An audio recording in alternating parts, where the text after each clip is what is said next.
भोकरदन तालुक्यातील पारद येथील 2023 व 2024 या वर्षामध्ये मोठ्या प्रमाणात गारपीट होऊन अंदाजे 160च्या जवळपास शेतकरी या अनुदानापासून वंचित राहिले होते. शेतकऱ्यांनी पारदचे रहिवासी तसेच पंचायत समितीचे माजी सभापती परमेश्वर लोखंडे, सागर देशमुख, चेतन देशमुख, सागर श्रीवास्तव, शिंदे गटाचे रेणुकाई पिंपळगाव सर्कल प्रमुख अमोल श्रीवास्तव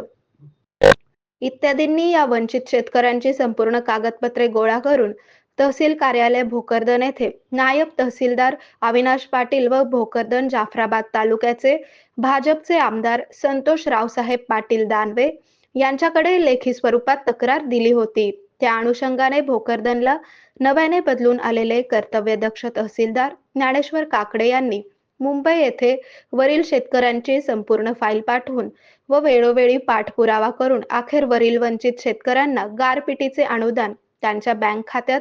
हे अनुदान जमा झालेले असून शेतकऱ्यांचा आवाज शासन दरबारी लोकप्रिय तरुण भारतने वृत्त 2 वर्षांपासून गारपीट शेतकऱ्यांना अनुदान मिळेना अशा आशयाचे वृत्त पारदचे तरुण भारत प्रतिनिधी रामसिंह ठाकूर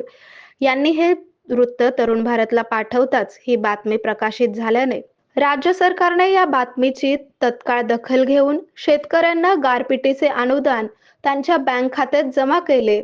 यामुळे शेतकऱ्यांनी तरुण भारत या वृत्तवाहिनीचे तसेच आमदार संतोष दानवे, माजी सभापती परमेश्वर लोखंडे व त्यांच्या सहकाऱ्यांचे व भोकरदनचे तहसीलदार ज्ञानेश्वर काकडे यांचे आभार मानले आहे.